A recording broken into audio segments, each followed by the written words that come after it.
ကဲဒါအတီးရိုက်တာကဲဒါမှနည်းနည်းနောက်ဆက်ပါမယ်အိမ်ပုံနည်းနည်းလေးပေါ်ပါပို့ပြီးအေးဟုတ်တယ်ဝိုင်းဆက်ကလေးကိုထားရဆိုတော့ပေါ်တာလက်မပတ်ပုံလေးပါလေးပြလက်မပတ်ပုံလေးဒီလိုမျိုးလေးနော်ဝစ်ကောက်ရှိတ်ကလေးထည့်ထားလေးကျိုးချီလေးဒီကားလေးပါနေနေပြောမယ်ဒီမှာအတီးပြောမှာပေါ့နော်ခုနကလိုမတောက်တော့ဒီအိမ်ပုံလေးရကြတယ်သူကဒီလိုမျိုးလေးနေရာလေးရကြဝစ်ကောက်ပုံစံမျိုးလေးနော်နှစ်ထပ်ဝင်ထားရနော်ဒီမှာဘာမှတော့ထိန်းကြရပါညာမလုံးတော့သူကလုံးဝကတ်နေတာနော်ဒါမျိုးပရာလေးမဟုတ်ဘူးရိုးပေါ့နော်ရိုးရိုးမာကြီးကအုံမောက်စာလေးနဲ့ထည့်ပြီးမှဝတ်ထားတာနော်ဝတ်လိုက်လို့ရှိရင်လုံးဝဒီမှာလေးလေးတွေကမဟာကတ်နော်ဒီကားလေးကကျိုးလေးချီတယ်နော်ဒါတွေအကုန်လုံးကလုံးဝတွဲချုပ်ထားတာမပါမဲတဲ့ကိုကတ်နော်မိုက်နော်ဒါလေးတွေဖောင်းဖောင်းလေးနော်လက်စီဘယ်နဲ့ကြလဲအောင်လာရလာစပင်းလေးခါခါ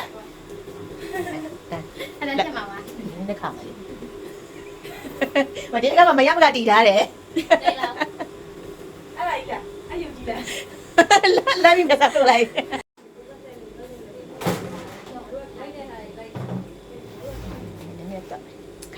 ခါလေးစပင်းလေးပဲခါဒီပဲဘောဘောနဲ့တက်လိုက်စပင်းလေးပခုံးတုံထားပြီဗျာခါပုံရမ်းလေဘင်းနားလေးကဒီမှာမျက်နှာလေးကိုအဲကင်မရာနားလေးသွားကတ်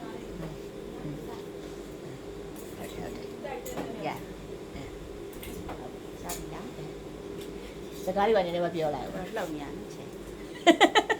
မလေးဒါတော့လှုပ်နေရလားဒီအိမ်ပုံလေးကဒါ offshore design လေးနော် offshore design ကိုဒီညားလေးမှာ level လေးဖဲပြားစီလေးနော်ပွဲတက်လဲဝေးလို့ရတယ်နော်တကယ်ရနော်ဒီပိတ်သားနေရာလေးမှာဇာလေးတွေပိုးဖဲဇာလေးတွေပြောင်းသုံးလိုက်လို့ရှင်ဒါပွဲတက်ချီဝေးလို့ရတဲ့ design လေးနော်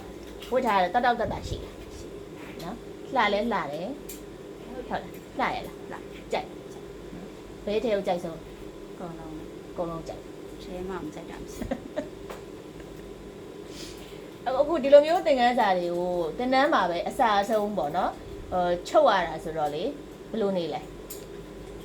စိတ်ပီစီမှုသိမရှိဘူးပေါ့အဆင်ပြေတယ်နော်ပို့ပြီးတော့တက်မြောက်တယ်နားတယ်တကယ်လဲချုပ်ပြီးတယ်တင်တန်းမှာပဲအစာအဆုံးချုပ်ရတဲ့အတွက်ကြောင့်မို့လို့ခက်ခဲကသိမဖြစ်ဘူးနော်ခြေတွေအားလုံးကအမှားရင်းနည်းနည်းလေးနဲ့ပဲပြီးသွားတယ်လှလှလေးပြီးသွားတယ်နော်မယုံရှိပါစေတကယ်လားမမှားဘူးလား